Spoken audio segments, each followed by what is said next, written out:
bonke-ke bazalwane ukuthi ukugcina umyalo uKristu akashiye nawo.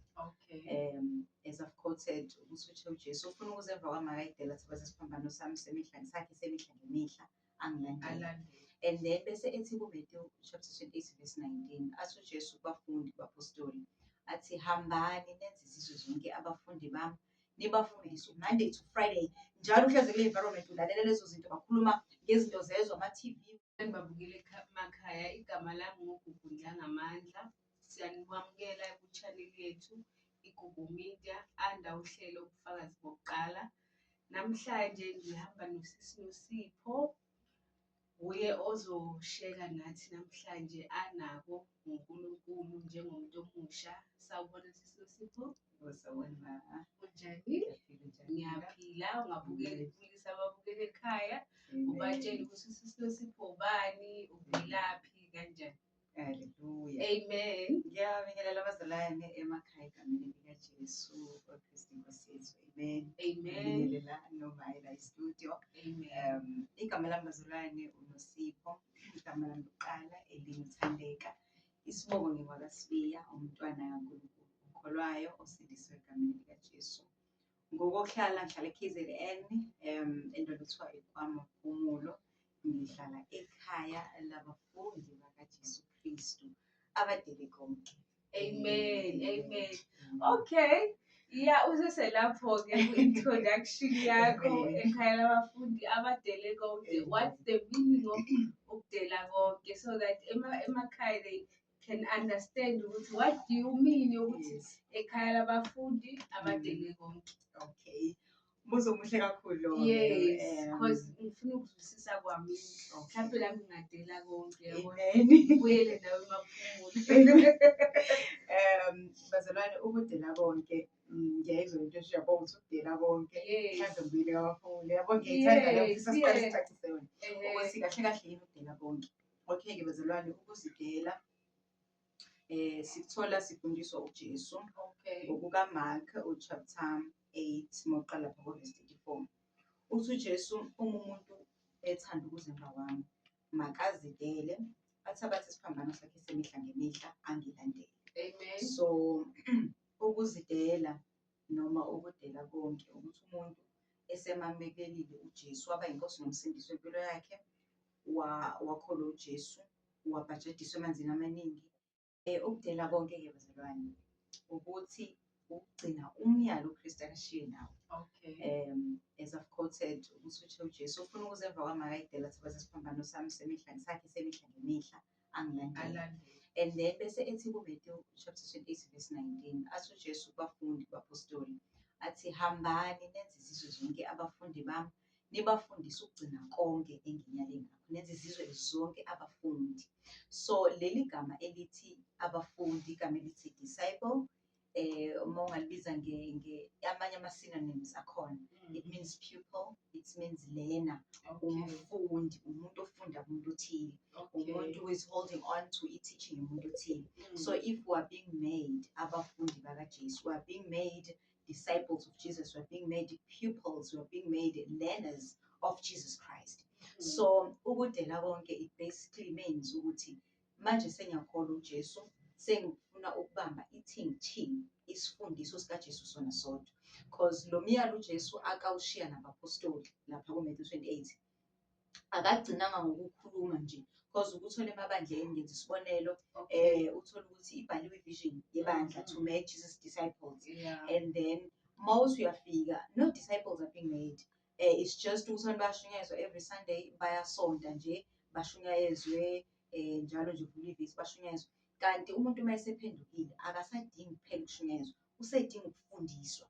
Because lithi iBhayibheli abantu bami bayabhubha ngenxa yokuswela ulwazi. Uthola ukuthi abantu bahambile isikhathi eside bayakholwa basindiswe babamukela uJesu, bayadansa amathomoyi, bayaswenka, but the thing is there is lack of knowledge. What is the cause of that? Because yokushoda kolwazi. Ukuthi abantu babamukela uJesu but bangasitholi isikhathi sokwenziwa abafundi bafundiswe. So how do we get this knowledge? Njengoba uchaza ukuthi like senza amathomoyi siyaswenka, we think it's the right way of doing so. Yes, okay. Yeah, so the knowledge yokuthi now lezi zinto lezi doesn't align with the word of God sithola kanjani sifika kanjani kulelo zinga. Okay, umbuzo omuhle kakhulu-ke Ehhe. ukuthi okay angiqale la njengoba-ke uJesu wabashiya nomnyeni abapostoli then kwizenzo chapter 2 verse 42 sithola abapostoli sebeyayenza lento abayigcini nje abagcinanga ngokizwa uJesu eyisho ayibhalwanga nje emabhodini abomhlobisa emabandleni abeyivision abayi-mission statement ukuthi kwenza They izobafundi are doing but the exact way. yes but Yes. bakwenza bathi sebephendukile abantu bamamukela uJesu and then bahlala nabo bayibophezela i-teaching yabapostoli teaching yabapostoli babethatha uJesu Kristu bayibophezela kuma-prayers bayibophezela kuma-fellowship bayibophezela ehlephuleni kwesingo. So bese lithi verse 46 kuZesu chapter 2 lithi day by day they met, so every day lento yokukhonza yayenziwa every day, and every day mabehlangana it was not only to just sing songs and praise him but babehlala and then bese beyafundisa ukuthi uJesu ushiye namiphi imiyalo, bafundiswe umyalo omkhulu, bafundiswe yonke nje into uJesu akasifundise ngayo. Meaning thina siyabopha like njengoba siyenkonzweni on a Sunday kuphela. Exactly. But kumele sikhonze each and every day kumele sihlanganyele. Amen. Okay, that's the Exactly. first correction. Yes. Okay, let us Exactly. continue. Okay. So lize lithi kwenye indawo lapha kumaHebheru lithi ngawuyeka umkhuba wokuhlangana every day uze ngabikho odukisa ukukhohlisa kwesono. So ngokweTestament elisha there is no particular day ukuthi sikhonza ngosuku olodwa kuphela, Okay. but sikhonza every day. Izwi likaNkulunkulu lisitshele kanjalo. So ke into eyenza ukuthi kuphazamiseke ukukhonza every day as a church thina siyibandla likaNkulunkulu la namhlanje as a church of today is because singene eyintweni zakuleli izwe zasiqedela isikhathi. Malithi iBhayibheli 1 John chapter 2 verse 15 lithi do not love the world, ningalithandi izwe nezinto ezisezweni, ngoba uthanda izwe uthanda ukuyisa lukhulu. Okay. So inkinga thina sithe masisindiswa samukela uJesu kunezwe kade sishayela lezi zinsuku nabazalwane ukuthi lithi iBhayibheli laphana encwadini yabaKolose siphuma, we are being transferred, siphuma embusweni obumnyama to the kingdom of light, to the kingdom of God, to the kingdom of Jesus Christ. Yeah, because So- angithi very light Mhm. ne-darkness akuhlangani. Makufika ukukhanya i-darkness has to move. So ke uma ngabe ke sisindiswa samamukela uJesu sasindiswa, but then sanga understand ukuthi lento yokuphuma yokusindiswa amukela uJesu siphuma ezweni sishintsha imbuso, kade simbusweni omnyama sishintsha umbuso siza kokukhanya Okay, manje. sishintsha kanjani-ke imibuso? Okay.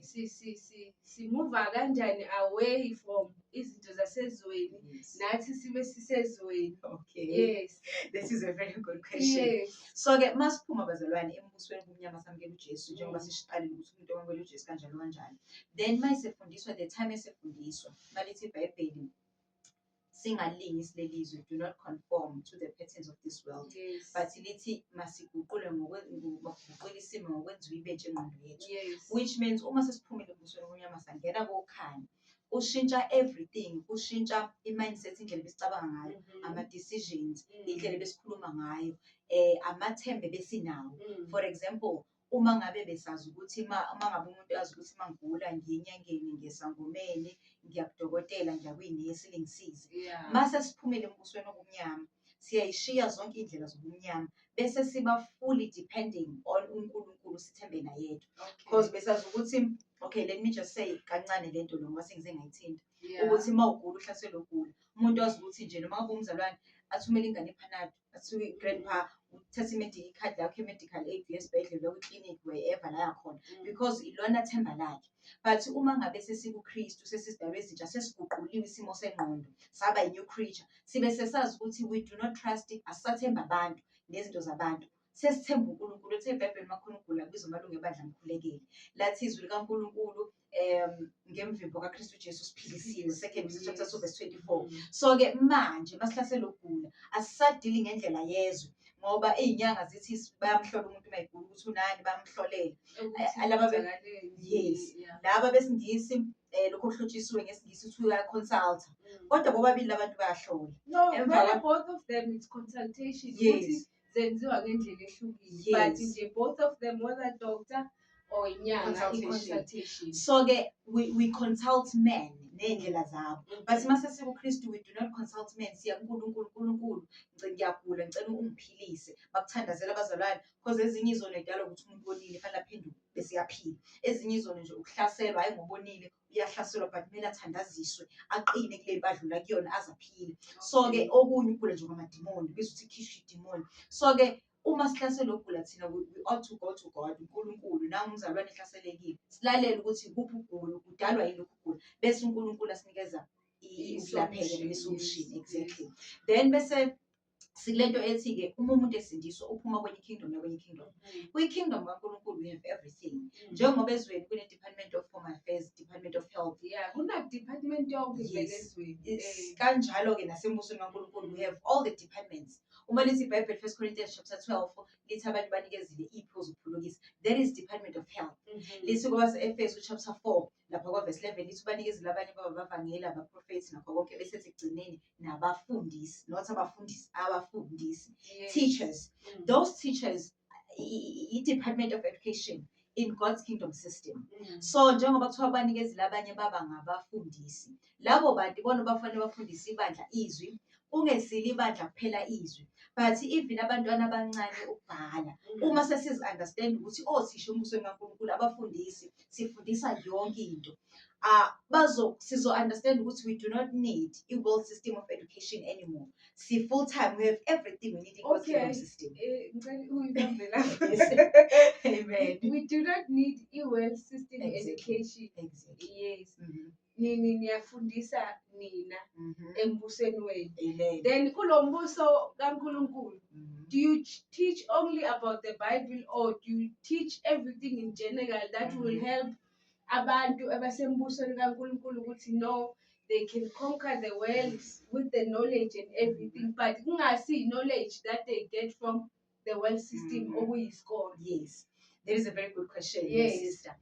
Iqiniso lithi ezweni kaNkulunkulu sinakho konke. Lithi 2 Timothy chapter 2 verse 16 lithi izwi likaNkulunkulu lithi imbhalo yonke iphefumulelwe uNkulunkulu ilungele ukusifundisa, ukusiqondisa, ukusiyala, ukusola ukuze umuntu kaNkulunkulu aphiliselwe emsebenzini emihle. Bese lithi nge-Amplified version uthi so that the man of God may be well trained. So-ke izwi likaNkulunkulu li-enough to train us in all aspects of life. Ngoba ubuza ukuthi izisifundisa kuphela izwi likaNkulunkulu. In God's kingdom system kunothisha bezwi. Abantwana bebe bancane siyakhona ukubafundisa ukubhala ukuze bakwazi ukufunda iBhayibheli. Lot of question eminye imibuzo abajwayele ukuyibuza ukuthi manje uzofunda kanjani iBhayibheli singaya esikoleni. Into engifuna ukuyi-understand njengoba ngisho ukuthi because angithi iBhayibheli like ibhalwe ngesingisi but if ungayanga esikoleni totally you won't be able to read because you have to start from alphabet. Then it gives you ukuthi this is a sentence. Okay, that is a very good question. Yes. So-ke yabona nje lo yisho ngizoyiphendula ngento eke yenzeka practically. Kade sifundisa abantwana abancane they were 4 years ngaleso sikhathi. Sabafundisa ukuze bakwazi ukufunda iBhayibheli. We taught them ama-alphabets, we taught them ama-vowels A, E, I, O, U ngesizulu nangesingisi, ama-alphabets A, B, C, D kuze kufike ku-Z. Sabafundisa ama-colours nje, general knowledge ama-colours. Sabafundisa iy'namba ukubala 1, 2, 3 kanjalo kanjalo ukuze bakwazi. So base bekwazi ngaleso sikhathi at the age of 4 to 5 base bekwazi ukusho ama-colours ahlukene nge-English nangesiZulu, babe sebekwazi ukucounta up to 100. So-ke sibafundisa abantwana everything, and then injongo yokubafundisa A, E, I, O, U, A, B, C, D ukuthi bafundiswe kaNkulunkulu ngoba ezweni babafundisa A, E, I, O, U ukuze babafundise lezi zinto zezwe ezingcolile. I-worldly education lezinto ey'funda esikoleni zingcolile. Ukube bekunesikhathi esanele besochaza singcole kanjani, base mhlawumbe sesingabe sichaze ngesinye isikhathi ngokuvuma kwenkosi. So-ke zingcolile izinto ey'funda kuleli izwe. But ngiyacela ukuthi okay kulezi zinto lezi esizweni ezingcolile esiyifunda esikolweni ungiphe mhlawumbe 2 examples. Noma ngabe mhlawumbe songabuye uchaze ngelinye ilanga, but just 2 examples so that we may understand. Yabo njengoba usho ukuthi like siswele ulwazi angithi siyabhuka. Yeah, because you cannot just come and explain ukuthi izinto ezithize it's not okay. You must give your explanation so the other person Exactly. can follow into with a clear vision. Okay. Yabo? Alright. First of all, Yes. kade ngizoyibeka nje kanje ngizoyisamaraza kanje. Yeah. 3 things ezi-wrong ngesikole. Okokuqala, esikoleni sakulelizwe ngicela ukucacisa lokho. Yes. Okokuqala, things that are being taught zi-wrong, zingcolile. How? Njengoba sengikhosile u2 Timothy ukuthi imibhalo yonke iphefumulelwe uNkulunkulu. Yes. God inspired abantwana bakhe and then they wrote, babhala iBhayibheli elingcwele. Abantwana bakhe abaprofethi abapostoli. So ke uthi uzathi uPeter ku2 Peter chapter 3 verse 1 to 2 uthi nginibhalele lencwadi yesibili to stimulate your mind ecabangeni okungcwele. So when we read the Bible, izwi likaNkulunkulu likhuthaza livuza ingqondo zethu ukucabanga okungcwele because liphefumulelwe uNkulunkulu. Contrary la ezweni uma ngabe bebhala phansi incwadi nje kusukela enganeni grade 1 to university to tertiary level, izincwadi abafundisana zona zibhalwe abantu. Mensch, umuntu ongakholwa futhi iningi labo abantu abangenaNkulunkulu abangakholwa, not ukuthi abakholwa, iningi labo bayamphika uNkulunkulu, ama-atheist, bathi there is no God. And njengoba bebhala lezi incwadi abayifundisa iy'ngane, science, geography, yonke lento, injongo is to drive them kulento ethi there is no God. For example, iscience ithi everything evolved from something. Iphika ukuthi uNkulunkulu wadala izulu nomhlaba. Yeah, we do understand that because I need to even like Tina science, but we see invented before. Exactly. Theory of evolution. Yes. We understand. Yes. No, ngiyakuthola lokho kusho. Yes. Yeah. So ke sikulento ethi ke into ebhalwe phansi zibhalwe abantu, umqondo wabantu. Everything ebhalwe efundwa esikoleni into ebhalwe umuntu. Umuntu ongenaNkulunkulu abhala umqondo wakhe phansi and then kwase kuthiwa akufundiswe ingane. Injongo futhi behind, because every teaching there's a spirit behind every teaching. Yonke into eyisifundiswa kunomoya. Uma sifundiswa uNkulunkulu liyisifundisa umoya kaNkulunkulu o behind the teaching. Iy'ncwadi zesikole, the spirit behind lezi ey'fundiswayo is to ukususa abantu kuNkulunkulu. That is why umuntu maya ngokuyejula kwi-science, even obekholwa obesuke ekhaya elikholwayo ugcina emphika kwaNkulunkulu ukuthi uNkulunkulu khona because useye okujulile kwaSathane. Exactly. So sikulento ethi ke 3 things ezirong isikole. Okusengishilo okokuqala izinto ey'bhalwe phansi, i-LO what you wanna explain, izinto ey'fundiswa kwi-LO kufundiswa nge-life general, kuphinde kufundiswe nge-sexual immorality ukuthi iy'ngane zine-right yoku-exercise ukuthi imizimba yabo zisebenzise zibone ukuthi how their bodies operate. It's okay kuba lazy, kuba yivila. Khona nje umntwana ngisho njalo osanda kudala ukuthi sifundiswe thina ukuthi it's okay kuba yivila. Kanti lithe iBhayibheli iya entuthwaneni vilandini. Being lazy is a sin. Umuntu oyivila nje ugcine yinuku and kuyisono nje ukuba yinuku, kuyisono ukuba yivila. So ke but kwi-LO bawafundisa ukuthi it's okay to have a crush on a guy or on a girl and then unama-hormones, you can express yourself with how you feel about this guy. Emva kwalokho bangagcina lapho. They taught them about sex as young as they are, and then bangagcina lapho baba provide ukuthi ke mase besenzile lezi zono sexual sins babanikeza ama-solutions ukuthi bangasebenzisa ama-contraceptives. Izinto ey'fundwa kwi-LO lezo. Ama-contraceptives abangawasebenzisa imijovo, ama-condoms, yini enye konje, amaphilisi, ama-implant, yes, iy'ngodo ezifakwe engalweni. I was so surprised the other day ngibona umuntu ufake iy'ngodo engaleni nokwani ukuprevent ukuzala. Zonke-ke lezo zinto lezo babanikeza ama-solution, izinto abay'funda esikoleni. So zibhalwe ubani lezi zinto abay'fundayo, zibhalwe umuntu. Bese ngiya kwi-maths okuthiwa hayi mawenza i-maths uhlakaniphile. By the way, I was doing maths and science in school, ngisesezweni esikoleni salelizwe. So I know these things very well. I-maths, ama-science lawa afundwa laphana, ama-science e-Satanism, ama-science Illuminati, ama-science afundwa ku-mathematics, i-maths into kaSathane nje. Yonke-ke into ebhalwe lapha ey'ncwadini zesikole ibhalwe abantu. And those people, they are being inspired by the spirit of Satan to ukususa abantu kuNkulunkulu.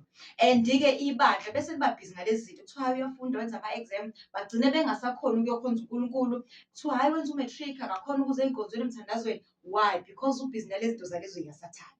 Okay-ke bese ngithe zu-3 izinto ezirong isikole. Okwesibili, the spirit kothisha. Othisha abaningi abangakholwa uJesu nalaba abakholwayo but bathunjwe umoya wokuthandiswa, bayigqilazekele nje bayibona. Bayakholwa yes, but uma uthisha ufundisa izinto zabantu uthunjwe lo moya wezinto zabantu efundayo because awufundisi lezwi kaNkulunkulu, ufundisa umqondo wabantu, umqondo woLamarck, umqondo woNewton, umqondo wo-Charles Darwin busy nje from Monday to Friday ufundisa imiqondo yabantu. So wena nje vele uma uthisha ufundisa into zakuleli lizwe uthunjiwe nje wena mele usizakale. So yes. This revelation, understanding this whole concept oyi-explainayo manje ifike nini kanjani ube nayo i-clarity, clear vision yokuthi like isikolo lesi sala emhlabeni, it's a world system, it's something that comes from Satan. Into realize nini? Okay. Yes. Okay. Before I answer that question, it's 3 things ezirong ngesikole. Then the spirit behind uthisha uyisitabane. Umoya we-lesbianism, umoya we-homosexuality uzowuthulela enganeni. Thola ukuthi ingane isiqala nje umfana isikhulumiswa intombazane ilo thisha efundisayo. Omunye une-religion yobuHindu, une-religion yobusathane. The time efundisa ingane that's lo moya ombambile omthumbeni udlulele enganeni. So the spirit okokuqala, the teachings izinto ezifundiswayo inqondo abantu. Okwesibili, the spirit behind abothisha abafundisayo. Thirdly and lastly, the environment. Schools are a territory of the devil. The environment, lithi iBhayibheli ukujwayelana nababonakalisa ukuyiphatha okuhle.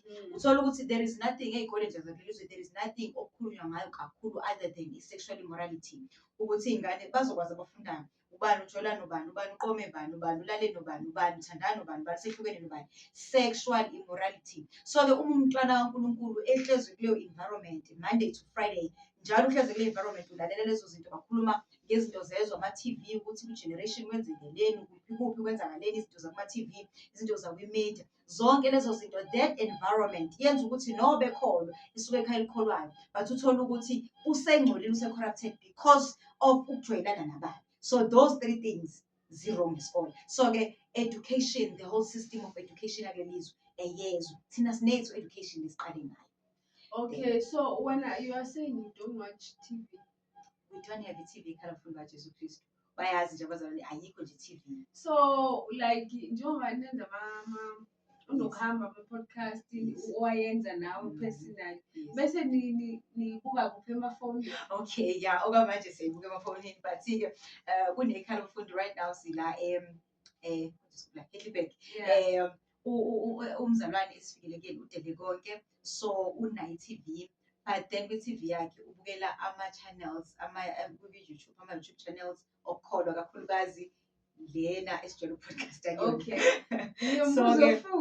So-ke sibona nathi emafonini ke masenza ama-podcast, we normally use ama-phone, yes. Okwamanje. So manje ngokwami i-TV ne-phone akunamehluko. Okay. Yeah. So how are you doing it indaba ye-phone? Because according to mina nidele konke i-TV like iyamosha in terms of izinto ezivelayo. So as much as i-phone it has everything like more than i-TV. Exactly. Then how do you conduct that? Because now I believe ukuthi ukuba mhlawumbe amafoni ningawasebenzisi ni-communicate some other way, because now if uthi uphumile ku-well system, you should like ningasebenzisi umbono wami ngoba nawo abheda kakhulu more than anything, because now umntwana noma angayibuka i-TV but makasena phone noma ngabe una-18 or unangakhi angazibona yonke into eku-TV ikhona efonini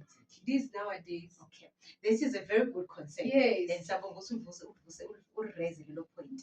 Iphone, especially ama-smartphones, wayibona vele ama-phones yes. ama-inventions omuntu, inqondo yomuntu, they invented this. And then iphone futhi ithuluzi lihle kakhulu for umuso womnyama to destroy impilo zabantu. Thola ukuthi ama-families ahleli but no one has isikhathi nomunye babhizi emafonini. So ngivumela 100% lento esho ukuthi iphone wayona ithuluzi and vele ngiyalelizwa iphone. Ngoba manje ngithi yabo even ekhaya labafundi kungaba nabafundi uthola ukuthi benza izinto mhlawumbe ezi-wrong emafonini, you're not even aware. Okay. But nisitshela ukuthi yonke into ihamba accordingly, but umuntu makayedwa nefoni yakhe. That is a very good point. It's a private okokuqala nje ake ngiqale la uthe ekhaya labafundi, yes, sihlala ekhaya labafundi. So ekhaya labafundi umuntu ofika khona umuntu oyithandelayo. Ngicela nje uqala kuleyo ndaba leyo. Uthe uveze ipoint enjalo masisaqala ukuthi mhlawumbe nami ngizodela konke ngihlale ekhaya labafundi. Ukudela konke ngicela ukucacisa nje akusikho ukuhlala kamaphumulo ekhaya labafundi. Ukudela konke ukuyeka ukuthandiswe wherever la uzalwane khona. Abe full time embusweni kaNkulunkulu, education kaNkulunkulu, yonke into umbuso kaNkulunkulu abe isebenzisa inkosi wherever he is, wherever she is. So it's not ukudela konke, it's not ukuthatha ingoma zakhe ekhaya labafundi. Okay. Yes. But angithi kusho ukuthi mhlambe kulabo abadecidayo ukudela konke kuba an easy option yokuthi maye lapha, because now at times mangizodela konke like ngila ngakudela konke but thola ukuthi ama-temptations maningi. Do you understand ukuthi ekhaya labafundi i-mindset i-one, you have one goal, but mina ngila elokishini surrounded by everything le engithi ngiyidelile, uyayibona? Yes. Then ngizo-end up ngingasakudelanga futhi because of njengoba usho i-background and everything. Ayingivumeli ukuthi noma ngabe ngiyafuna ukudela konke but the surroundings enguye, understand? So ikhaya labafundi I think it's best option if umuntu makathi uyadela abe lapho so that they know ukuthi okay prayer sonke whatever yabo, because mara uzoba nama-distraction and you won't always tell me ukuthi manje isikhathi sokuthandaza manje isikhathi sani. Exactly. Okay, ngicela singayishile le question yamafoni singe-answer. Yes, ngifuna because ila sibheke khona. So ngilento ethi-ke ngilento ethi umuntu angadela konke wherever he is or she is. So wawusuvezele and that exactly what is happening. Umuntu uyakhona because of environment is yes. So into ethi umuntu ofisa ukuze ekhala abafundi, first thing esifisa ukuyazi njengoba usufisa ukuze ekhala abafundi uyathanda yini, why uze ekhala abafundi. Bese umuntu uyachaza ngifisa ukufunda ngoJesu, ufuna ukukhula enkosini, uthe uJesu uthanda ukuze emva kwami, sebenzisa leyo system ukuthi uthi uJesu othanda. So first of all umuntu oze ekhala abafundi wothanda. Even futhi umuntu esefikile, for example let's say usiyamona usamncane, usa-right ukuba la u-right, decision oyithathile awuyisuka ngayo right. So-ke umuntu ofika ekhala abafundi usuke eyithandela, kusuke i-decision yakhe kusuke enhlizweni yakhe. So-ke thina sibambisana naye ukusizana naye. Sikulento-ke yamafoni. First of all ekhala abafundi mawufika ikakhulukazi laba basuke bebancane, uyakwazi kunento enye yezinto eyenzakalayo umuntu uma ebhajediswa uyahlambuluka, avume izono zakhe ayihlambulule nakho konke. While eyihlambulula umuntu mhlawumbe makukhona usiza abantu abasha ngalezo sikhathi, ifoni yakhe ayikuphazamisile ekukholweni. Omunye ayibonela ukuthi ngoba njengoba eshile nje dele konke uxakwe yizwe uyayibona ukuthi akalungile ukuya kaJesu. So vele uzofuna ukusizakala, afike asho ukuthi no ifoni yami izithi i-distraction kimi. Omunye ngokuthanda kwakhe uyayithatha acela ukubekelwa.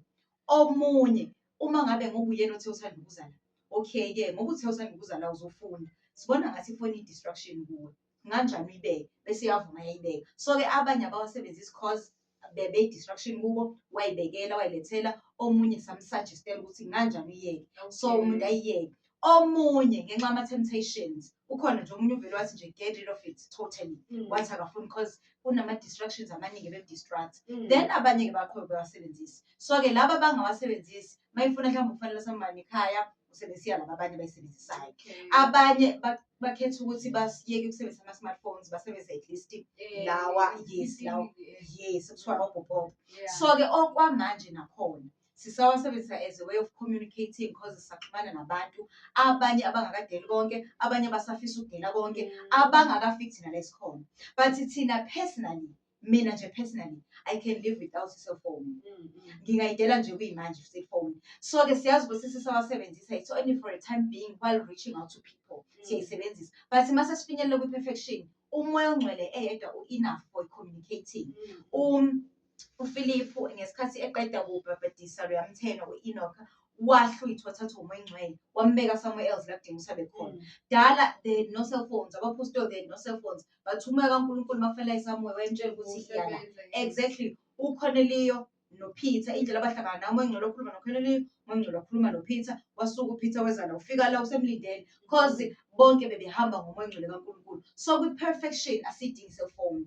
But okwamanje while reaching out to people, abantu basadinga ukwazi, basadinga ukusizakala, basenama-questions, we are using it as a way of communication. But then while using it sizigadile ngey'thelwe kamoya kuyithiba ukuthi mawubuka ubukela only izinto ey'kwakhayo enkosini, nakhona ingabi yisithixo. Bayazi-ke abazalwane sine-WhatsApp group nje for now lapha ebazali basekhaya abafundi nabafisa ukudela konke bayazi ukuthi normally basekhaya abafundi asinaso isikhathi esiningi sama-cellphones because mase silaphaya siyabonana sifunda izwi sithandaza ndawonye senza imisebenzi yasekhaya senza ama-skills so-ke isikhathi sefoni kwayisona sibe enough. Okay, ngicela uku-emphasize futhi le yama-skills engithintayo uke wabuza umbuzo othi sibafundisa iBhayibheli kuphela nesifunda iBhayibheli kuphela. No, not only that. Sifunda ukuphila nje basically ukuthi uyakwazi ukuphila kunempilo sikhule sazi impilo kagesi impilo yokuchofoza impilo makhamba ugesi usune-stress usukhathazekile sifunda impilo le yayiphilwa esitamentini elidala I mean kwiBhayibheli ancient times ukuthi ibhodwe liyaphekwa nje ngomlilo ngenkuni uyakwazi ukukhanyisa zikhona izinto zokukhanyisa ongadingi electricity so-ke sifunda even indlela yokuphila because njengamanje i-world system ifuna ukukhontrola abantu ukuthi uma ungekho ugesi ngo-1 kuya kubani abantu bonke nje fanele bengapheki-ke balindele ugesi ubuye abakwazi kwenza lutho so-ke sifunda ukuthi siyakwazi ukuphila without electricity siyakwazi ukuphila without lezi zinto zakuleli izwe so-ke enye into efundwayo kufundwa ama-skills ahlukahlukene in general farming animal farming khona rabbit farming chicken farming ukulima emasimini kuyatshalwa ukusebenza ngezandla imisebenzi izandla abanye benza igqoko abanye benza icathulo ama-slippers mabhuthi different things abanye bazokwenza ukuthunga so-ke akufundwa kuphela uGenesis kuya kuSambulo sifunda izwi okay meaning basically isikole asina problem i-problem ukuthi i-education ilethwa ubani kanjani the surroundings but ukufunda in general it has no problem yes wena ngathi like ngiya-understanda kangcono because now umuntu mhlawumbe anga-understanda njengoba usho ukuthi like isikolo into kaSathane but ukufunda akuyona into kaSathane i-problem uSathane usuke wangena ey'kolweni wafundisa wapholutha each and everything but ukuthi umuntu akhule abe nolwazi it's not a problem because njengoba uchazile from ufika ukuthi abantu babhubha because of i-knowledge so i-knowledge is something that is important umehluko ukuthi uyithola kuphi exactly that's iyona nto leyo ebalulekile hayi into osibekela singadideki because mina like I had the question yokuthi okay fine I do understand indaba yokudela konke nokuthi education it's a world system so my question was okay sengikudelile konke like maybe in an early age how do I go on because I will need to face umhlaba I need to read I need to do this I need to do that so now wena uyasicacisela kahle ukuthi basically ekhaya labafundi isikolo sonke siphelele it's just that it's different school yokuthi it has God inside akusiyo isikolo sala ezweni but isikolo nje siyisikolo bafunda each and everything efundwayo esikolweni but okwena ukuthi nifunda ngoKristu nifunde ukuthi umuntu masakafesa umhlaba khona ukuyiphilisa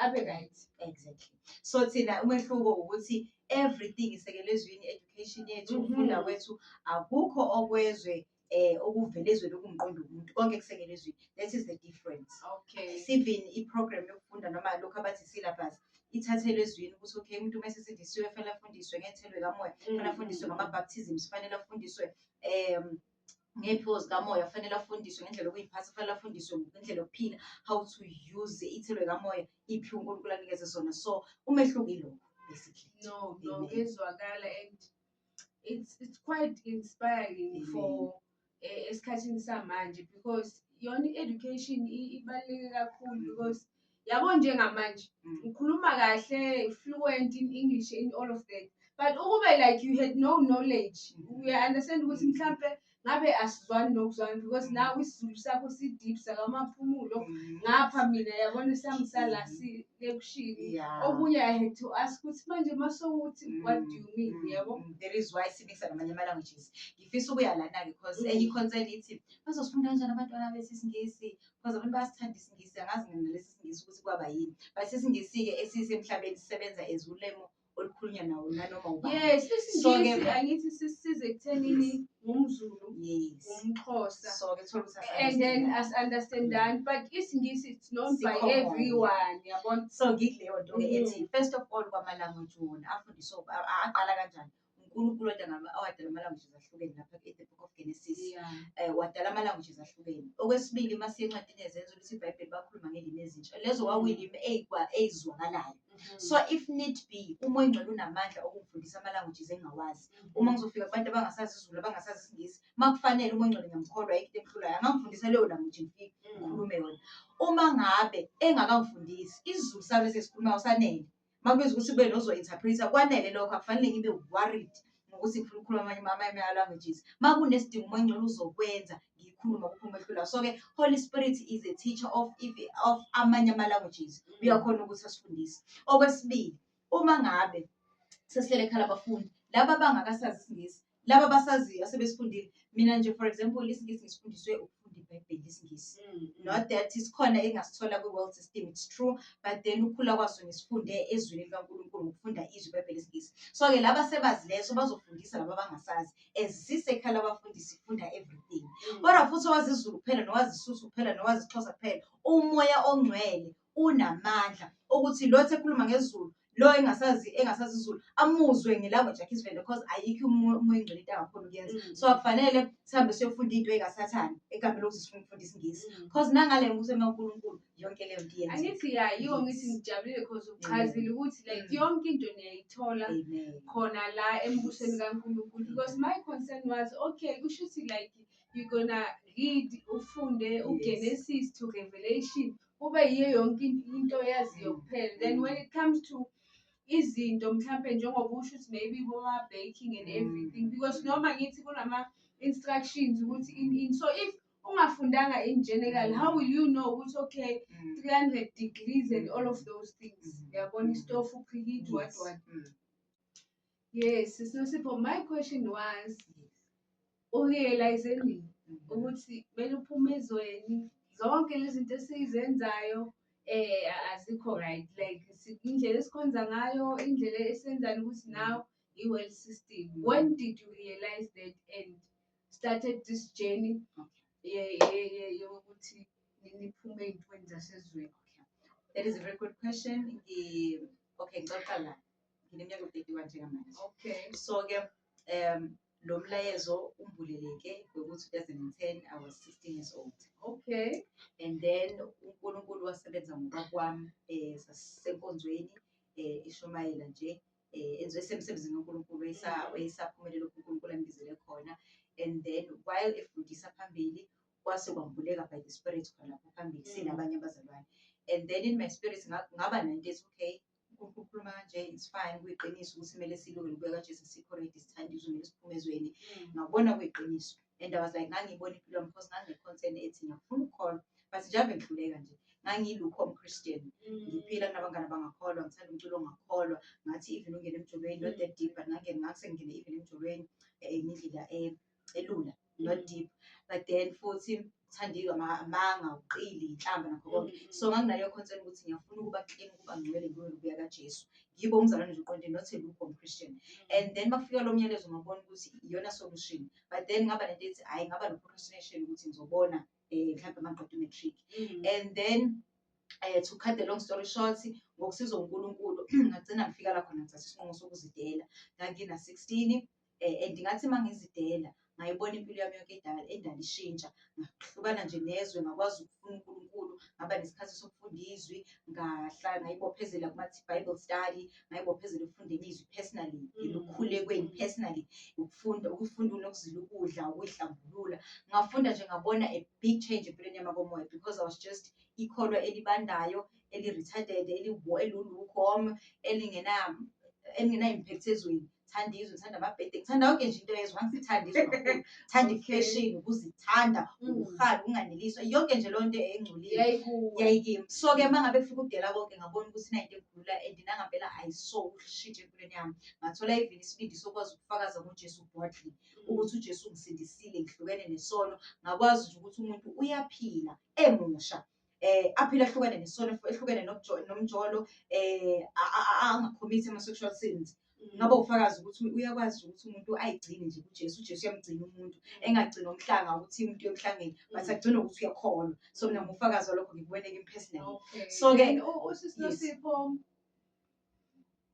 kule journey yakho yes, una 31, amen. uyafisa maybe like ungathi uyafisa ngazi okay Okay. thi ngibuze kaso Yes, ekhaya kabafundi Okay. ni mix yes, abobaba amantombazana Yeah. kuhlangahlangene Yes. wonke amajeni, yeah, then like niyagana or like mase ungikhetha ngidela konke like say angisavumelanga ukuthi like ngaba nomyeni or kanjani, I just focus on God. umbuzo omuhle kakhulu loyo. Ngoba ngisikhona lawa amanani Yes, nabo they don't get married. it's something like nabo badele bonke kodwa Yeah. ngendlela Ngendlela yabo. yabo, Yes. Okay, that is a very good question. Uma ngabe sidele bonke sikholelwa yilokhu konke uNkulunkulu asifunde khona ezweni lakhe. So-ke umshado into edala uNkulunkulu. Okay. uNkulunkulu wadala umshado. Kwi-New Testament uthe uJesu bayisifundisa wathi uNkulunkulu wadala ngowesifazane wesilisa kanjalo Yeah. kanjalo. So ukuhlanganisa uNkulunkulu wahlukaniswa ngumuntu. Okay. So-ke umshado uyizwi. It's a very good thing. Iqiniso futhi elinye uthe uJesu Matthew 19 wathi khona ababathenwa bazenze bona ngenxa yomsebenzi kaNkulunkulu, bese khona ababathenwa benziwa abantu kanjalo kanjalo, abanye bazalekile bebanjalo. So-ke iqiniso lithi uma ngabe uNkulunkulu umuntu emholele emshadweni uyashada kodwa lonke uyashada uma uNkulunkulu ebizile emshadweni ngendlela engcwele. Othandayo ukuthi cha mina ngithanda ukushada ngifuna ukuyikhonzela uNkulunkulu wenza lokho. Obizwe futhi uNkulunkulu ukuthi okay akenze nje umsebenzi kaNkulunkulu angashadi, umuntu nomuntu unohambo lwakhe olungafani nomunye. Okay. So umuntu nomuntu uhamba uhambo lwakhe.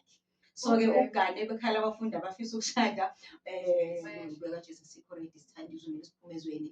Ngabona kuyiqiniso and I was like ngangiyibona impilo yami because ngangine-concern ethi ngiyafuna ukukholwa but nje ave ngihluleka nje. Ngangiyilukho Christian, ngiphila kunabangani abangakholwa, ngithanda umculo ongakholwa, ngathi even ungene emjolweni not that deep, but ngangise-ngingene even emjolweni ngendlela elula, not deep, but then futhi ngithandiwe amanga, uqili, inhlamba nakho konke. So nganginayo concern ukuthi ngiyafuna ukuba clean, ukuba ngcwele ngiyokuya kaJesu. Yibo umzalwane nje uqonde not lukewarm Christian. And then makufika lo myalezo ngabona ukuthi iyona solution, but then ngaba nento ethi hayi ngaba no-procrastination ukuthi ngizobona mhlawumbe mangaqeda i-matric. And then to cut the long story short, ngokusizwa uNkulunkulu ngagcina ngifika la khona ngithatha isinqumo sokuzidela. Ngangina 16 and ngathi mangizidela ngayibona impilo yami yonke endala ishintsha, ngahlukana nje nezwe, ngakwazi ukufuna uNkulunkulu, ngaba nesikhathi sokufunda izwi, ngayibophezela kuma-Bible study, ngayibophezela ukufundeni izwi personally, ekukhulekweni personally, ukufunda unokuzila ukudla, ukuyihlambulula. Ngafunda nje ngabona a big change empilweni yami komoya because I was just ikholwa elibandayo, eli-retarded, elulukhom, elingena-impact ezweni. Thanda izwe, thanda amabhede, ngithanda yonke nje into yezwe, ngangithanda izwe kakhulu. Thanda ifashion, ukuzithanda, ukuhala, ukunganeliswa, yonke nje lonto engcolile yayikimi. So-ke mangabe kufika ukudela konke ngabona ukuthi nayinto engikhulula and nangempela I saw ukushintsha empilweni yami. Ngathola even isibindi sokwazi ukufakaza ngoJesu boldly ukuthi uJesu ungisindisile, ngihlukene nesono. Ngakwazi nje ukuthi umuntu uyaphila emusha, aphila ehlukene nesono, ehlukene nomjolo, angakhomithi ama-sexual sins. Ngaba ufakazi ukuthi uyakwazi ukuthi umuntu ayigcine nje kuJesu. uJesu uyamgcina umuntu, engagcina umhlanga ukuthi umuntu uyemhlangeni, but agcina ukuthi uyakholwa. So mina ngufakazi walokho, ngikubone kimi personally. Okay. So-ke uSister yes. Sipho, kule journey yakho Yes, una 31, amen. uyafisa maybe like ungathi uyafisa ngazi okay thi Okay. ngibuze kaso Yes, ekhaya kabafundi Okay. ni mix yes, abobaba amantombazana Yeah. kuhlangahlangene Yes. wonke amajeni, yeah, then like niyagana or like mase ungikhetha ngidela konke like say angisavumelanga ukuthi like ngaba nomyeni or kanjani, I just focus on God. umbuzo omuhle kakhulu loyo. Ngoba ngisikhona lawa amanani Yes, they nabo don't get married. it's something like nabo badele bonke kodwa Yeah. ngendlela Ngendlela yabo. yabo, Yes. Okay, that is a very good question. Uma ngabe sidele bonke sikholelwa yilokhu konke uNkulunkulu asifunde khona ezweni lakhe. So-ke umshado into edala uNkulunkulu. Okay. uNkulunkulu wadala umshado. Kwi-New Testament uthe uJesu bayisifundisa wathi uNkulunkulu wadala ngowesifazane wesilisa kanjalo Yeah. kanjalo. So ukuhlanganisa uNkulunkulu wahlukaniswa ngumuntu. Okay. So-ke umshado uyizwi. It's a very good thing. Iqiniso futhi elinye uthe uJesu Matthew 19 Mm. wathi khona ababatheni abazenze bona ngenxa yomsebenzi kaNkulunkulu, Mm. bese khona ababatheni abenziwa abantu kanjalo kanjalo, abanye bazalekile bebanjalo. So-ke iqiniso lithi uma ngabe uNkulunkulu umuntu emholele emshadweni uyashada, modele wonke uyashada uma uNkulunkulu ebizile emshadweni ngendlela engcwele. Othandayo ukuthi cha mina ngithanda ukushada ngifuna ukuyikhonzela uNkulunkulu wenza lokho. Obizwe futhi uNkulunkulu ukuthi okay akenze nje umsebenzi kaNkulunkulu angashadi, umuntu nomuntu unohambo lwakhe olungafani nomunye. So umuntu nomuntu uhamba uhambo lwakhe. So-ke ukugane bekhaya labafundi abafisa ukushada bayashada. Okay, wena-ke personally uvakashele mina unakho lokho uhappy nje like usebenzela uNkulunkulu ufundisa labo bafundisayo, but uyafisa ukuthi noma ngabe kukhona lokho uhambeni lapho, because angithi kukhona ukuthi kungaba khona but wena kuba ukuthi awufuni, you are happy the way you are. Okay. So ngifuna ukwazi ngawe personally as usisi Nosipho ukuthi enhlizweni yakho kukhona lokho ukuthi okay mangathi uyafika ngawamukela or angifuni nokubona ngi-right la Okay, khona. that is a very good question. Okay, impendulo yami ithi uma ngabe ngidela konke ngaba nento ethi angisayiphileli mina anymore. Okay. So-ke ngenza lokho uNkulunkulu afuna ngikwenza ngaleso sikhathi. So when it comes to marriage and all that, ngizokwenza lokho uNkulunkulu athi ngikwenza ngaleso sikhathi. Okay. So for now engikwenzayo is to devote myself into the work of ministry. Okay. That is all I'm doing for now. So-ke ngizokwenza lokho uNkulunkulu athi ngikwenze in the future. If he wants me to remain like that always, I'll just remain like that. But if he calls me to marriage, then ngendlela kaNkulunkulu I'll do that which he calls me to do. Okay. Amen. Okay. Hayi ngiyabonga. Amen. Thank you so much, Sis Nosipho. Kube mnandi ukuba nawe e-studio. I learned a lot from you. Hope nababukeli emakhaya bazofunda likhulu ukuthi like kuyadeleka konke. As they can see us, sidele konke, no makeup, no nothing. Kodwa simuhle, inkazimulo kaKristu isigezile. Amen. Amen.